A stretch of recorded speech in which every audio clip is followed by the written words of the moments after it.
Hi friends, this is Ravi Bide. ఈ వీడియోలో నేను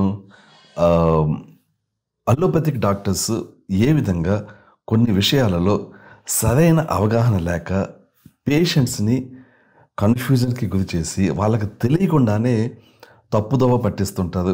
ఎలా తప్పుదోవ పట్టిస్తుంటారో నేను ఎక్స్ప్లెయిన్ చేస్తాను.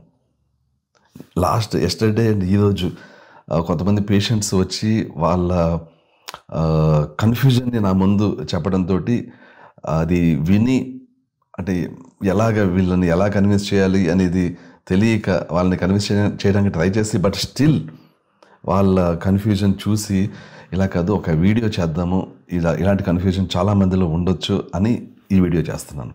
కొంచెం బహుశా డీటెయిల్డ్గా ఉండొచ్చు, చాలా విషయాలు డిస్కస్ చేయొచ్చు, బహుశా వీడియో లెంత్ ఎక్కువగా కూడా ఉండొచ్చు. బట్ అంటే నేను ఏం మాట్లాడుతానో నాకే తెలియదు. బట్ డెఫినెట్లీ ఈ వీడియోలో నేను చెప్పే విషయాలు చాలా చాలా ఇంపార్టెంట్ విషయాలండి. తప్పకుండా టైం చూసుకుని చివరి దాకా వీడియో చూడండి. యాక్చువల్లీ చాలా విషయాలు మీకు కూడా తెలుస్తాయి. ఈ కన్ఫ్యూజన్ చాలా మందిలో ఉంటుంది. అయితే వీడియో టాపిక్లోకి వెళ్ళే ముందు చిన్న అప్డేట్ ఏంటి అంటే, ఇకపై నేను పాత వీడియోలో కూడా చెప్పాను, మళ్ళీ ఇంకోసారి చెప్తున్నాను. ఇకపై వేదాంశ్ వెల్నెస్ సెంటర్ అనేది రవిడే వెల్నెస్ సెంటర్ కింద మేము పేరు మార్చడం జరిగింది. దానికి సెవెరల్ రీజన్స్ ఉన్నాయి, అవన్నీ నేను ఎక్స్ప్లెయిన్ చేయను. బట్ ఇకపై రవిడే వెల్నెస్ సెంటర్, రవిడే న్యూట్రిషన్, మా న్యూట్రిషన్ సప్లిమెంట్స్ మ్యానుఫ్యాక్చరింగ్ కంపెనీ ఎలాగో అలాగే రవిడే వెల్నెస్ సెంటర్ మా వెల్నెస్ సెంటర్. మీరు ఎక్కడికి వచ్చి మీరు ఉండొచ్చు. అతి త్వరలో మొత్తం clinic, wellness centre, panchakarma, organic foods అన్నీ కూడా ఒకే ప్రిమిసెస్లో ఉండబోతున్నాయి. అక్కడ మళ్ళీ మీకు చాలా బాగా కూడా ఉంటుంది యాక్చువల్లీ. సో త్వరలో ఈ వెల్నెస్ సెంటర్ ఏదైతే స్టార్ట్ చేయబోతున్నామో అక్కడ మీకు రవిడే వెల్నెస్ సెంటర్ అని ఉంటుంది. ఇకపై వేదాంశ్ వెల్నెస్ సెంటర్ అనేది ఉండదు. వేదాంశ్ వెల్నెస్ సెంటర్ అనేది రవిడే వెల్నెస్ సెంటర్ కింద మారిపోయింది. ఓకే అండి, ఇప్పుడు టాపిక్లోకి వెళ్తాను. సో బేసికల్లీ డాక్టర్స్ ఏ విధంగా కొన్ని విషయాల్లో కన్ఫ్యూజ్ చేస్తుంటారు పేషెంట్స్ని. నిన్న ఒక పేషెంట్ రావడం జరిగింది. ఆ పేషెంట్ జస్ట్ తన అప్డేట్ చెప్పడానికి కాల్ చేయడం జరిగింది. చాలా కాలం క్రితం, అంటే ఆల్మోస్ట్ 4 months బ్యాక్ ఇప్పుడు ఆ పేషెంట్ నా దగ్గరికి వచ్చినప్పుడు మా డాక్టర్స్ మేమంతా కలిసి మేము ప్లాన్ చేసింది ఏంటంటే, ఆ పేషెంట్ థైరాయిడ్ మెడికేషన్ తీసుకుంటున్నారు, T4 మెడికేషన్. అది 150 mcg చాలా సంవత్సరాల నుంచి. బట్ స్టిల్ థైరాయిడ్, హైపోథైరాయిడ్ లక్షణాలు అయితే క్లియర్గా ఉన్నాయి. సో ఆ పేషెంట్కి T3+T4 కాంబినేషన్ ఇవ్వడం జరిగింది. ఎందుకని? అసలు ఒక 3 ఏళ్ళు థైరాయిడ్ మెడికేషన్ తీసుకున్నారు అంటే సాధారణంగా ఏ పేషెంట్లో అయినా సరే థైరాయిడ్ రెసిస్టెన్స్ వచ్చేస్తుంది. ఈ కాలంలో బాగా వర్కౌట్స్ చేసి ఫిట్గా ఉన్న వాళ్ళలో ఈ థైరాయిడ్ రెసిస్టెన్స్ అనేది కొంచెం లేట్గా రావచ్చు, 5 years 6 years అవ్వచ్చు. కానీ ప్రతి ఒక్కళ్ళలోనూ ఈ థైరాయిడ్ మెడికేషన్ అనేది కంటిన్యూస్గా తీసుకుంటూ ఉంటే ఒకనొక సర్టెన్ పీరియడ్ ఆఫ్ టైం అయ్యాక థైరాయిడ్ రెసిస్టెన్స్ వచ్చేస్తుంది. థైరాయిడ్ రెసిస్టెన్స్ అంటే ఏంటి?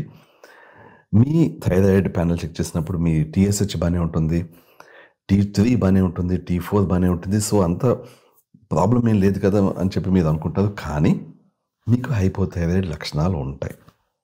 అంటే మీ థైరాయిడ్ ప్యానల్ అంతా పర్ఫెక్ట్లీ ఉంటుంది.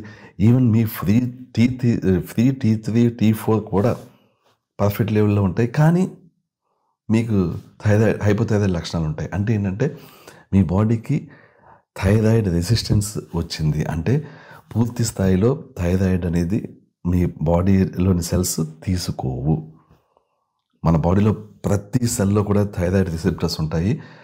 అవి సరిగ్గా తీసుకున్నప్పుడు మీ బాడీ టోటల్గా ఫంక్షనింగ్ అనేది తగ్గిపోతుంది. మీకు హెయిర్ ఫాల్ ఉంటుంది, ఫెటిగ్ ఉంటుంది, నీరసంగా ఉంటుంది, చిరాగ్గా ఉంటుంది, యాంగ్జైటీ ఉంటుంది, అన్నీ హైపోథైరాయిడ్ యొక్క లక్షణాలు అన్నీ ఉంటాయి. ఏంటి, మీకు థైరాయిడ్ వాల్యూస్ అన్ని కరెక్ట్గా ఉన్నా కూడా. ఇలాంటి వాళ్ళలో ఇది ఫిక్స్ అవ్వాలంటే నేను ఆల్రెడీ పాత వీడియోస్ చేశాను, మీరు చూడొచ్చు. T3-T4 కాంబినేషన్ ఇవ్వాలి. అంటే ఏదైతే T4 కాంబినేషన్ ఇస్తున్నారో, ఫర్ ఎగ్జాంపుల్ నిన్న వచ్చిన పేషెంట్ 150 అయితే ఈరోజు వచ్చిన పేషెంట్ ఒకళ్ళు 88 mcg తీసుకుంటున్నారు. యాక్చువల్లీ ఫర్ ఎగ్జాంపుల్ 88 mcg పేషెంట్స్ని తీసుకుందాం. ఈ 88 mcg తీసుకుంటున్న పేషెంట్కి యాక్చువల్లీ ముందుగా 88 mcg తీసుకుంటూ ఉంటే ఆ వ్యక్తికి డోసేజ్ని T4 మెడికేషన్ని 25 ఎంసీజీ, T3 మెడికేషన్ని 5 ఎంసీజీ ఇవ్వడం జరిగింది. సో అది ఇంచుమించుగా ఎంత ఈక్వల్ అంటే సాధారణంగా T3 అనేది మనం ఎంత ఎంసీజీ తీసుకుంటామో దానికి 3 రెట్లు వేసుకుంటే T4తో ఈక్వలెంట్ అవుతుంది. అంటే for example T3 5 MCG patient తీసుకుంటాం అంటే 5 × 3 15 అనుకోవచ్చు. T4 ఎంత 25 అంటే 25 + 15 ఓవరాల్గా ఆ పేషెంట్కి 40 ఎంసీజీయే థైరాయిడ్ ఇస్తున్నట్టు లెక్క. బట్ 40 ఎంసీజీ పర్ఫెక్ట్లీ యూటిలైజ్ అవుతుంది. మీకు T3 యూటిలైజ్ అవుతుంది, T4 కూడా యూటిలైజ్ అవుతుంది. థైరాయిడ్ రెసిస్టెన్స్ అనేది ఉండదు. బట్ అంతకుముందు ఎంత తీసుకునేవారు పేషెంట్ 88 ఎంసీజీ తీసుకునేవారు. 88 ఎంసీజీ తీసుకుంటే హైపోథైరాయిడ్ లక్షణాలు ఉండేవి. బట్ ఇలాగ T3 T4 combination 25 MCG T4 5 MCG T3 combination తీసుకుంటే అది తక్కువ డోస్లో కనిపించినప్పటికీ హైపోథైరాయిడ్ లక్షణాలు ఉండేవి కావు. యాంగ్జైటీ పోయింది, మెయిన్లీ స్లీప్లెస్నెస్ ఉండేది. అప్పుడు 88 ఎంసీజీ తీసుకున్నప్పుడు ఆ స్లీపింగ్ ఇష్యూ ఏదో పోయింది. బట్ నిన్న వచ్చిన పేషెంట్ది ఇదే కన్ఫ్యూజన్, ఈరోజు పేషెంట్ది ఇదే కన్ఫ్యూజన్. ఎందుకంటే నిన్న పేషెంట్ డాక్టర్ని కలిసినప్పుడు, ఒక అలోపతిక్ డాక్టర్ని కలిసినప్పుడు ఇలా T3 T4 కాంబినేషన్ తీసుకుంటున్నాను అని అంటే ఆ డాక్టర్ చెప్పిన విషయం ఏంటంటే T3 మెడికేషన్ అనేది కోమాలో ఉన్న పేషెంట్స్కి ఇస్తారు, మామూలు వాళ్ళు తీసుకోకూడదు అని చెప్పేదంట. ఇది పచ్చిబూతండి. ఇది అస్సలు అంటే ఏమనాలో కూడా నాకు అర్థం కాలేదు యాక్చువల్లీ. ఎందుకంటే కోమాలో ఉన్న పేషెంట్లకి T3 మెడికేషన్ ఇవ్వడం ఏంటి అసలు? ఎలాగా ఆ డాక్టర్కి అలా చెప్పాలనిపించిందో అసలు. ప్రపంచం అంతా T3 T4 కాంబినేషన్ తీసుకుంటూ వాళ్ళ థైరాయిడ్ రెసిస్టెన్స్ లేకుండా చూసుకుంటూ చాలా హ్యాపీగా ఉంటే మన ఇండియాలో ఇప్పటికీ కూడా ఇలాంటి మాటలు T3 మెడికేషన్ కోమాలో ఉన్న పేషెంట్స్కి ఇస్తారు. ఏంటి అసలు అది? ఈరోజు పేషెంట్ 88 ఎంసీజీ తీసుకునే వ్యక్తి ఆ తర్వాత మేము చెప్పాం కదా T4 25 ఎంసీజీ T3 5 ఎంసీజీ తీసుకున్నాక మొత్తం హైపోథైరాయిడ్ లక్షణాలన్నీ పోయినాయి. బట్ డాక్టర్ దగ్గరికి వెళ్ళినప్పుడు అలోపతిక్ డాక్టర్ని కన్సల్ట్ చేసి ఈ డోసేజ్ తీసుకుంటున్నాను అని చెప్తే ఆయన T3 మెడికేషన్ అందరికీ పడదు కాబట్టి మీరు ఇప్పుడు 88 ఎంసీజీ థైరోనామ్ తీసుకోవాలి, అంటే T4 మెడికేషన్ తీసుకోవాలని చెప్పడం జరిగింది. లాస్ట్ వీక్ నుంచి ఒక 1 వీక్ నుంచి ఆవిడ T4 మెడికేషన్ 88 ఎంసీజీ తీసుకుంటూ 1 వీక్ నుంచి స్లీప్ లేక బాధపడుతూ ఈరోజు ఆన్లైన్ కన్సల్టేషన్ తీసుకోవడం జరిగింది. నాకు ఏం చెప్పాలో అర్థం కాలేదు యాక్చువల్లీ. నిన్న అదే టైప్ ఆఫ్ ఎక్స్పీరియన్స్, ఈరోజు అదే టైప్ ఆఫ్ ఎక్స్పీరియన్స్. ఏంటి అసలు అంటే డాక్టర్స్ అంటే వీళ్ళు ఏంటంటే డాక్టర్స్ దగ్గరికి వెళ్తున్నారు, వాళ్ళు జెన్యున్గా వాళ్ళ డోసేజ్ చెప్తున్నారు. డాక్టర్స్ అందరూ ఒక్కొక్కరు ఒక్కొక్క రీజన్ చెప్పి వీళ్ళని మళ్ళీ T4 మెడికేషన్లోకి అంటే హైపోథైరాయిడ్లోకి నెట్టేస్తున్నారు. ఎప్పుడు అవగాహన వస్తుందో ఈ డాక్టర్స్కి నాకు అర్థం కావట్లేదు. చాలా చాలా దారుణం. అంటే దీని గురించి రీసెర్చ్ చేసిన ప్రపంచవ్యాప్తంగా ఏం జరుగుతుంది, ఎందుకు యుఎస్లో ఈ కాంబినేషన్ తీసుకుంటున్నారు, ఎందుకు అనేక దేశాలు ఈ కాంబినేషన్ తీసుకుంటున్నారు, ఎందుకు T4 మెడికేషన్ ఎలోన్ ఇవ్వడం కరెక్ట్ కాదు, అండ్ T3 మెడికేషన్ కూడా ఎలోన్ ఇవ్వడం కరెక్ట్ కాదు, T3 T4 కాంబినేషనే ఇవ్వాలి, అదే కరెక్ట్. దీని గురించి ఎప్పుడు అవగాహన వస్తుందో నాకు తెలియట్లేదు. ఈ విషయంలో చాలామందిని చాలా అసలు అంటే కన్ఫ్యూజన్లోకి నెట్టేస్తున్నారు డాక్టర్స్. నెక్స్ట్ సేమ్ ఇది ఒకటే కాదు, ఇంకొక విషయంలో నాకు చాలా చాలా చాలా ఒక రకమైన విరక్తి, కోపం అన్నీ కలుగుతుంటాయి, మిక్స్డ్ ఎమోషన్స్ వస్తుంటాయి. అది ఇప్పుడు అంటే హెచ్ పైలోరీ అనేది ప్రతి ఒక్కరికి ఉంటుంది, మీరు హెచ్ పైలోరీ గురించి ఎందుకు అంత ఆలోచిస్తున్నారు అని పేషెంట్స్కి హెచ్ పైలోరీ గురించి ఇది చాలా లైట్, దీనివల్ల మీకు ఏ విధమైన జబ్బులు రావు, దీనివల్ల ఏ విధమైన డైజెషన్ ఇష్యూస్ రావు, చాలా లైట్ తీసుకోండి అన్న టైప్లో మాట్లాడుతున్నారు చాలామంది. నిన్న ఎగ్జాక్ట్లీ నిన్నే మా పేషెంట్స్లో చాలా నేను అనేక మంది ఆటోఇమ్యూన్ పేషెంట్స్ని రెగ్యులర్గా చూస్తుంటాను. ఆటోఇమ్యూన్ విషయంలో మా సక్సెస్ రేట్ చాలా మంది బాగుంటుంది, కానీ కొంతమంది విషయంలో ఆటోఇమ్యూన్ అస్సలు రివర్స్ చేయలేకపోతుంటాం. మేము చాలా ఎంత కష్టమైన రివర్స్ చేయలేకపోతుంటాం. ఎందుకని అంటే వాళ్ళ డైజెషన్ ఇష్యూస్ రివర్స్ చేయలేకపోయినప్పుడు, ఎలాంటి సందర్భంలో డైజెషన్ ఇష్యూస్ రివర్స్ చేయలేం. ఆల్మోస్ట్ 90% ఆఫ్ కేసెస్లో డైజెషన్ ఇష్యూస్ని ఫిక్స్ చేయొచ్చండి. ఎంత స్టబ్బన్ ఉన్నా ఫిక్స్ చేయొచ్చు. కానీ హెచ్ పైలోది బ్యాక్టీరియా ఉండి అది ఏమి చేసినా చావట్లేదు అనుకోండి, వాళ్ళకి డైజెషన్ ఇష్యూస్ ఫిక్స్ చేయలేము. ఆబ్వియస్లీ ఆటోఇమ్యూన్ కండిషన్ కూడా ఫిక్స్ చేయలేం. మమ్మల్ని చాలా కాలం నుంచి ఫాలో అవుతున్న ఒక సోరియాసిస్ పేషెంట్ మాకు చాలా కాలం పాటు గుర్తుంటుంది. ఎందుకంటే మా మీద ఎంతో నమ్మకం పెట్టుకుని వచ్చేది, కానీ ఆయన హెచ్ పైలోది ఫిక్స్ అవ్వట్లేదు. ఆయనకి మామూలు హెచ్పి కిట్ ఇవ్వడం జరిగింది, తర్వాత క్వాడ్రపుల్ థెరపీ ఇవ్వడం జరిగింది. బట్ స్టిల్ ఆయనకి హెచ్ పైలోది కొద్ది మొత్తంలో తగ్గినట్టుంది, కానీ పూర్తి స్థాయిలో తగ్గలేదు. ఆయనకి సోరియాసిస్ ఉంది అండ్ ఆర్థరైటిస్, రుమటాయిడ్ ఆర్థరైటిస్ కూడా ఉంది. మెయిన్లీ ఆయన సోరియాసిస్ ప్రాబ్లం. యాక్చువల్లీ చాలా కాలం నుంచి బాధపడుతున్నారు, చాలా సంవత్సరాల నుంచి. ఆయన సోరియాసిస్ తగ్గాలంటే ముందు డైజెస్టివ్ ఇష్యూస్ తగ్గాలి. అంటే స్టమక్లో ప్రోటీన్ డైజెషన్ అవ్వాలి, ప్రోటీన్ ఖైమ్ అవ్వాలి. మీకు చెప్తాను సింపుల్గా, ప్రోటీన్ అనేది కరెక్ట్గా డైజెస్ట్ అయితేనే కానీ మీ బాడీలో ఆటోఇమ్యూన్ జబ్బులు రివర్స్ కావు. ఎందుకంటే ఈ ప్రోటీనే వెళ్ళి మీ సిమ్టమ్స్ రాకుండా ఇది ఫిక్స్ చేయాలి. ప్రోటీన్ డైజెషన్ కరెక్ట్గా అవ్వాలంటే స్టమక్లో యాసిడ్ కరెక్ట్ లెవెల్లో జనరేట్ అవ్వాలి. హెచ్ పైలోది బ్యాక్టీరియా చాలా హై అమౌంట్స్ ఉన్నప్పుడు యాసిడ్ జనరేట్ కాదు.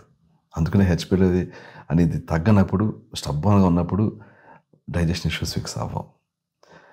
సో 2 సార్లు చాలా ట్రై చేసాం, అవ్వకపోయేసరికి థర్డ్ అటెంప్ట్ కూడా చేయొచ్చు, వేరే డిఫరెంట్ యాంటీబయాటిక్స్తో థర్డ్ అటెంప్ట్ కూడా చేయొచ్చు. అయితే పేషెంట్ కూడా చాలా నిరాశకి లోనైతే చెప్పాను అనమాట. ఓకే, ఒకసారి అంటే ఏజీలో ఒక హెచ్ పైలోది స్పెషలిస్ట్ డాక్టర్ ఉన్నారు. సో ఆయన దగ్గరికి ఒకసారి వెళ్ళి ఆయనని కూడా కండక్ట్ చేస్తానంటే నేను కూడా ఎంకరేజ్ చేశాను, ఒకసారి చూద్దాం, హెచ్ పైలోది స్పెషలిస్ట్ అంట.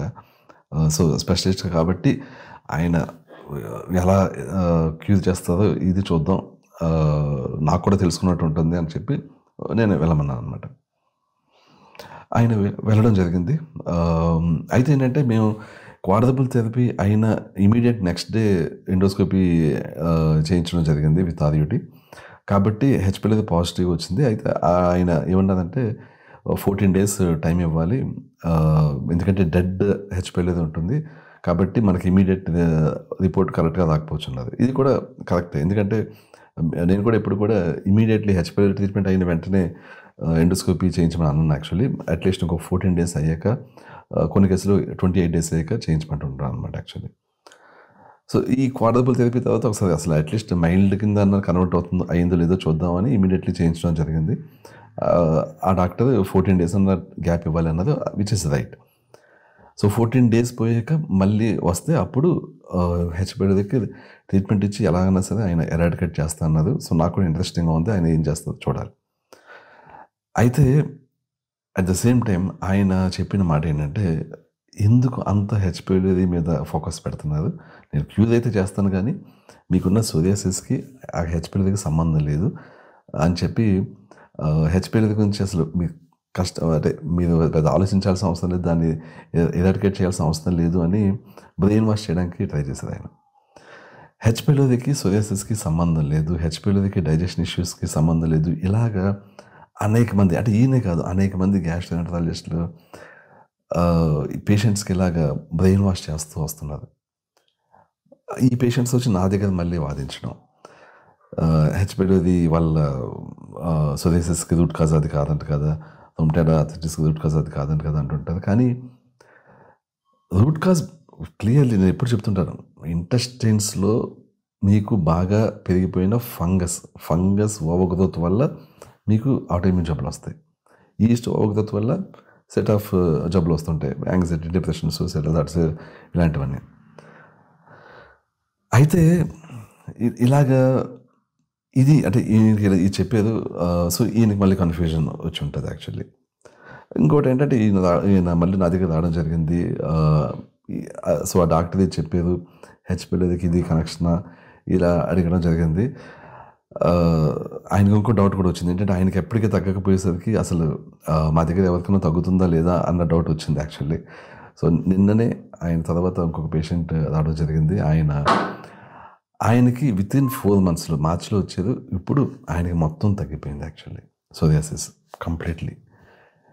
ఆయనకి తగ్గడానికి రీజన్ ఏంటంటే మార్చిలో వచ్చినప్పుడు ఏదైతే ఆయనకి హెచ్ పైలోరీ ఉందో, డైజెషన్ ఇష్యూస్ ఉన్నాయో ఆ హెచ్ పైలోరీని ఫిక్స్ చేయడం జరిగింది. ఆయన డైజెషన్ ఇష్యూస్ని ఫిక్స్ చేయడం జరిగింది. So obviously digestion issues fix అయిన వెంటనే ఏమవుతుంది, మా డైట్ స్టార్ట్ చేసినప్పుడు చాలా ఈజీగా ఫంగస్, ఈస్ట్, ఆయనకి యాంగ్జైటీ కూడా ఉండేది, మొత్తం వెళ్ళిపోయి బాడీ నుంచి ఆయనకి ఇప్పుడు యాంగ్జైటీ అంటే ఈస్ట్ రిలేటెడ్ సైడ్ ఎఫెక్ట్స్ లేవు, ఫంగస్ రిలేటెడ్ అంటే ఆటోఇమ్యూన్ జబ్బులు అంటే సోరియాసిస్ కంప్లీట్లీ వెళ్ళిపోయింది. మా ప్రాసెస్ మీలో అంటే మా ఓల్డ్ పేషెంట్స్ బాగానే తెలుసు. బేసికల్గా ఒకసారి 3 నెలలు డైట్ చేశాక ఆ తర్వాత వీక్లీ ట్వైస్ కానీ ట్రైస్ కానీ అంటే 2 రోజులని 3 రోజులు కానీ డైట్ చేస్తూ మిగిలిన రోజుల్లో కావాల్సిందే అంటే మీ ఇష్టం వచ్చినట్టు మీ ఓన్ వేలో తినొచ్చు. బట్ స్టిల్ ఎంత స్టబ్బాన్ ఆటోఇమ్యూన్ డిసీజ్ అయినా కూడా అది మళ్ళీ రిపీట్ అవ్వదు. ఓన్లీ థింగ్ ఏంటంటే మీ బాడీ ఓన్గా డైజెస్టివ్ ఎంజైమ్స్ బీటెన్ స్టమక్ హెచ్సిఎల్ జనరేట్ చేసేంత వరకు డైజెస్టివ్ ఎంజైమ్స్ తీసుకుంటూ ఉండాలి. ఆ తర్వాత నెలకి అంటే రెగ్యులర్గా వర్కౌట్స్ చేస్తూ నెలకు సప్లిమెంట్ చొప్పున డిస్కంటిన్యూ చేస్తూ వెళ్తే కొంతకాలం పోయాక just without any supplements weekly twice or tries ఈ డైట్ చేస్తూ ఇంకా జబ్బులన్నీ కూడా ఆటోఇమ్యూన్ జబ్బులన్నీ కూడా లేకుండా ఉంటాయి అనమాట. అంటే చెప్పాలంటే మీ లైఫ్లో ఇంకొకసారి ఆటోఇమ్యూన్ జబ్బు అనేది రాదు మళ్ళీ. ఇది మా ప్రాసెస్. ఈ ప్రాసెస్లో ఫస్ట్ స్టెప్పే హెచ్ పైలోరీ అనేది ఫిక్స్ అవ్వడం. అది కానప్పుడు నెక్స్ట్కి వెళ్తుంది ఇంక ప్రాసెస్. అదే జరిగింది అంటే ఈ పేషెంట్లో. ఆ నెక్స్ట్ వచ్చిన పేషెంట్లో ఫస్ట్ స్టెప్లోనే హెచ్ పైలోరీ ఫిక్స్ అయిపోయింది కాబట్టి అతనికి 4 monthsలో మొత్తం ఫిక్స్ అయిపోయి ఇప్పుడు అతను వీక్లీ 2 days డైట్ చేస్తూ మిగిలిన డేస్లో కావాల్సింది తింటూ ఇప్పుడు కంప్లీట్లీ సిమ్టమ్స్ లేకుండా ఉన్నాడు. యాక్చువల్లీ సోరియాసిస్ మొత్తం తగ్గిపోయింది. ఇద్దరిది ఒకటే లెవెల్లో సోరియాసిస్ ఉండేది. ఒక వ్యక్తికి తగ్గట్లేదు, ఇంకో వ్యక్తికి తగ్గిపోయింది. Reason H pylori. సో నిన్న ఈ సోరియాసిస్ పేషెంట్కి కమ్యూనికేట్ చేయడం జరిగింది. ఎందుకంటే ఈయన నిరుత్సాహపడిపోతున్నాడు కాబట్టి అతనికి కొంచెం కాన్ఫిడెన్స్ ఇవ్వడం కోసం ఆయన్ని కలపడం జరిగింది. యాక్చువల్లీ ఇలాగ తగ్గుతాయి మళ్ళీ లైఫ్ లాంగ్ మళ్ళీ రాకుండా ఇది ప్రాసెస్ అని చెప్పడం కూడా జరిగింది. బట్ ఇది అసలు డాక్టర్స్ దగ్గరికి వస్తే అసలు హెచ్ పైలోరీకి ఆటోఇమ్యూన్ డిసీజ్కి సంబంధం లేదంటారు. అదే స్టార్టింగ్ పాయింట్. దాన్ని ఒప్పుకోరు వీళ్ళు. అండ్ ఇక్కడ ఇంకో విషయం చెప్పాలి. ప్యాన్ గ్యాస్ట్రైటిస్ అంటే స్టమక్ మొత్తం అంటే బాడీలో యాంట్రమ్లో పైన మొత్తం అంతా కూడా గ్యాస్ట్రైటిస్ ఉంటుంది కొంతమందిలో. ఇది ఉన్నప్పుడు కొంతమంది రిపోర్ట్స్ నేను చూస్తుంటాను, ఇంత ప్యాన్ గ్యాస్ట్రైటిస్ ఉండి ఆర్యూటీ నెగిటివ్ అని వస్తుంటుంది. ఇది డెఫినెట్లీ ఎండోస్కోపీ యొక్క మిస్టేక్. ఇది ఎండోస్కోపీలో సరైన ప్లేస్లో వాళ్ళు అది బయాప్సీ తీయకపోవడం వల్ల వచ్చిన ఇది. ప్యాన్ గ్యాస్ట్రైటిస్ ఉన్నప్పుడు సాధారణంగా 90% మోర్ దెన్ 90% కేసెస్లో హెచ్ పైలోరీ పాజిటివ్ ఉంటుంది. బట్ విచిత్రంగా ఎండోస్కోపీలో చాలామంది విషయంలో హెచ్ పైలోరీ నెగిటివ్ అని వస్తుంటుంది. వీళ్ళల్లో హెచ్ పైలోరీ నెగిటివ్ అని వచ్చింది కాబట్టి, ఆర్యూటీ నెగిటివ్ వచ్చింది కాబట్టి హెచ్ పైలోరీ ట్రీట్మెంట్ ఇవ్వకపోతే వీళ్ళకి ఇప్పటికే మళ్ళీ వీళ్ళ విషయంలో కూడా ఆటోఇమ్యూన్ జబ్బులు తగ్గవు, వాళ్ళ డైజెషన్ ఇష్యూస్ తగ్గవు. మీకు ఒక ఎగ్జాంపుల్ ఇక్కడ ప్రింట్అవుట్స్ స్క్రీన్ షాట్స్ పెడతాను. ఒక వ్యక్తికి ఎండోస్కోపీలో ఆర్యూటీ నెగిటివ్ వచ్చింది, ప్యాన్ గ్యాస్ట్రైటిస్ ఉంది. బట్ డౌట్ వచ్చి అతనికి బ్లడ్ టెస్ట్ చేస్తే అతనికి హెచ్ పైలోరీ పాజిటివ్ అని వచ్చింది. సో ఇలా ఉంటుంది. సో ఎండోస్కోపీలో మిస్టేక్ ఉండి కూడా ఒక్కోసారి ఇలా జరుగుతుంటుంది. సో కొన్ని మీద గ్రహించాలి ముందు. అంటే ఫర్ ఎగ్జాంపుల్ మాకు ఎక్స్పెన్స్ మీద కొన్ని తెలిసిపోతుంటాయి. ఫర్ ఎగ్జాంపుల్ ప్యాన్ గ్యాస్ట్రైటిస్ ఉందంటే మోర్ దాన్ 90 కూడా 99% కేసెస్లో హెచ్ పైలోరీ పాజిటివ్ ఉంటుంది. రోజుకి 1 కంటే ఎక్కువ సార్లు మోషన్కి వెళ్తున్నదంటే వాళ్ళకి గ్యాస్ట్రైటిస్ ఉంటుంది. ఆటోఇమ్యూన్ జబ్బులు ఉన్నాయంటే హెచ్ పైలోరీ పాజిటివ్ 90% పైగా కేసుల్లో పాజిటివ్ ఉంటుంది. కొంతమందికి అండ్ ఆటోఇమ్యూన్ కాకుండా ఇదేంటిది కొంతమంది కాన్స్టిపేషన్ ఉంటుంది భయంకరంగా. ఎండోస్కోపీలో చూస్తే అంత క్లీన్ ఉంటుంది, ఏవి బాడీ క్లియర్, యాంట్రమ్ క్లియర్, అంతా నార్మల్గా ఉంటుంది. కొంతమందిలో ఆర్యూటీ కూడా నెగిటివ్ ఉంటుంది, బట్ వాళ్ళకి విపరీతం కాన్స్టిపేషన్ ఉంటుంది. వేలల్లో సీబో ఉంటుంది. ఏ టెస్ట్లు ఏమీ చేయక్కర్లేదు, వాటిని బట్టి చెప్పవచ్చు అనమాట. ఇప్పుడు ఫర్ ఎగ్జాంపుల్ కొంతమందికి కింద నుంచి గ్యాస్ బాగా లీక్ అయిపోతుంటుంది, వాళ్ళకి గ్యాస్ట్రైటిస్ ఉంటుంది. ఆ గ్యాస్ట్రైటిస్ని ఫిక్స్ చేస్తే ఆ గ్యాస్ లీక్ అవ్వడం ఆగిపోతుంటుంది.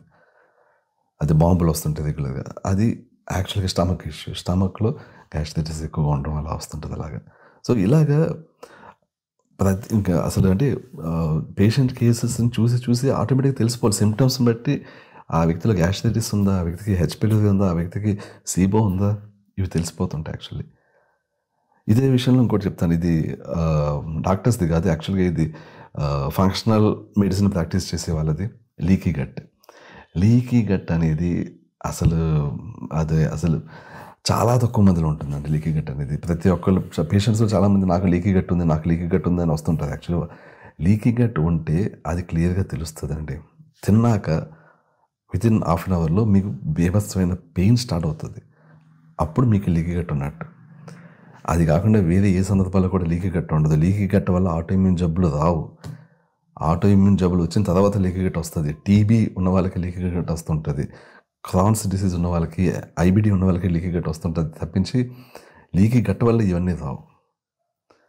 ఇది ఒకటి చాలామంది విషయంలో చాలామంది కన్ఫ్యూజన్. యాక్చువల్లీ ప్రతి ఒక్కరు నాకు లీకీ గట్ ఉంది అనుకుంటూ ఉంటారు.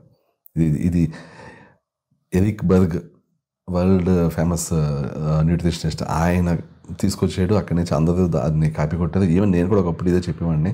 బట్ లీకీ గట్ వల్ల ఆటోఇమ్యూన్ జబ్బులు రావు. లీకీ గట్ అనేది చాలా రేర్గా ఉంటుంది. ఆటోఇమ్యూన్ జబ్బులు వచ్చింది చిన్న ప్రేగుల్లో ఫంగస్ ఉండడం వల్ల. సో ఇదండి, ఇది ఇలాగా డాక్టర్స్ అనేక మంది ఇలాగ చాలా రాంగ్ ఇన్ఫర్మేషన్ పాస్ చేయడం, అండ్ దానివల్ల చాలా అంటే జనాల్లో కన్ఫ్యూజన్ ఉంటూ ఉంటుంది. చాలామంది ఇప్పటికీ కూడా రోజుకి 2 సార్లు మోషన్కి వెళ్తే అది చాలా హెల్తీ అనుకుంటుంటారు.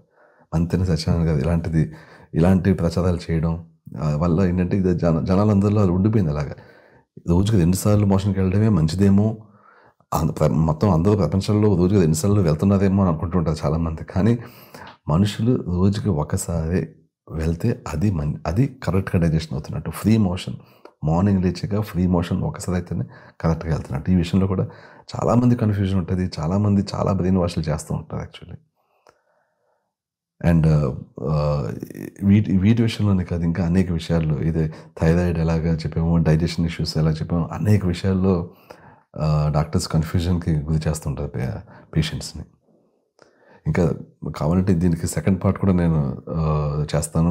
ఎలాంటి కన్ఫ్యూజన్స్కి డాక్టర్స్ కానీ, ఇలాంటి ఫంక్షనల్ మెడిసిన్ ప్రాక్టీషనర్స్ కానీ, న్యాచురోపాత్స్ కానీ ఎలాంటివి క్రియేట్ చేస్తుంటారో నేను చెప్తూ ఉంటాను. ఇంకా చిన్న ఎగ్జాంపుల్ కూడా చెప్తాను. Bone regeneration. బోన్ ఒకసారి డ్యామేజ్ అయిపోతే, కార్టిలేజ్ ఒకసారి పోతే రీజనరేట్ చేయలేము అని అంటుంటారు. అది పచ్చి అబద్ధం. అది ఒకప్పుడు మెడికల్ స్టాండర్డ్స్ ప్రకారం, మెడికల్ సైన్స్ ప్రకారం అది. కానీ ఇప్పుడు అది కాదు. ఇప్పుడు అద్భుతంగా మంచి పెప్టైడ్స్ వచ్చినాయండి. ఇప్పుడు బోన్ రీజనరేషన్ అనేది చాలా ఈజీగా చేయొచ్చు. కార్టిలేజ్ రీజనరేషన్ అనేది చాలా ఈజీగా చేయొచ్చు. అన్ఫార్చునేట్లీ ఈ పెప్టైడ్స్ ఇలాంటివి ఇంగ్లీష్ మెడిసిన్లో యూజ్ చేయట్లేదు, అలోపతిక్ మెడికేషన్లో ఇంకా యూజ్ చేయట్లేదు. But they are available. వాటిని ఎలా యూజ్ చేయాలి, ఎలా జాగ్రత్తగా సైడ్ ఎఫెక్ట్స్ లేకుండా యూజ్ చేయాలి అన్న విషయం తెలిస్తే చాలు. అలాగే ఇలాంటి పెప్టైడ్స్ని యూజ్ చేసి చాలా ఫిక్స్ చేయొచ్చు. అండ్ నరాలను హీల్ చేసి సప్లిమెంట్స్ తోటి పార్కిన్సన్స్, ఆటిజము, ఏడిహెచ్డి ఇలా అనేక నరాల రిలేటెడ్ ఇష్యూస్ రివర్స్ చేయొచ్చు అన్న ఇది కూడా చాలామంది అలోపతిక్ డాక్టర్స్ ఉండదు. వీళ్ళు ఒకసారి ఇలాంటి జబ్బు వచ్చిందంటే దానికి ఇంకా సొల్యూషన్ లేదు, స్లో డౌన్ చేయగలం తప్పించి రివర్స్ చేయలేం అనుకుంటూ ఉంటారు. కానీ స్లో డౌన్ చేయడమే కాదు, చాలా వరకు రివర్స్ కూడా చేయొచ్చు. ఒక్కోసారి కంప్లీట్లీ రివర్స్ కూడా చేయొచ్చు. ఇవి జస్ట్ ఏంటంటే అవగాహన లేక ఓల్డ్ అంటే ఒకప్పుడు బుక్స్లో ఏదైతే ఉందో అదే ఇంకా చెప్తున్నారు చాలామంది డాక్టర్స్. లేటెస్ట్గా ఏం వచ్చినాయి, లేటెస్ట్గా పెప్టైడ్స్ ఏం చేస్తున్నాయి, సప్లిమెంట్స్ ఏం చేస్తున్నాయి. సప్లిమెంట్స్ అంటే ఏదో జస్ట్ మల్టీవిటమిన్ కాదు, ఏదో just vitamin E, vitamin D ఇది కాదు, ఇంకా చాలా ఉంటాయి సప్లిమెంట్స్లో. పెప్టైడ్స్ అంటే చాలా ఉంటాయి, అవి ఇలాంటి మ్యాజిక్లు చేస్తున్నాయి, ఇంత అభివృద్ధి చెందింది, ఇంకా ఇంత టెక్నాలజీ లేటెస్ట్ ఉంది, ఇలాంటి విషయాలు తెలియక ఇంకా పాత నాలెడ్జ్ని ఇంకా స్ప్రెడ్ చేస్తున్నారు. దీనివల్ల పేషెంట్స్ కన్ఫ్యూజ్ అవుతున్నారు. అదండి, చాలా లెంతీ అయిపోయింది video. Anyway, I will catch you again. Bye.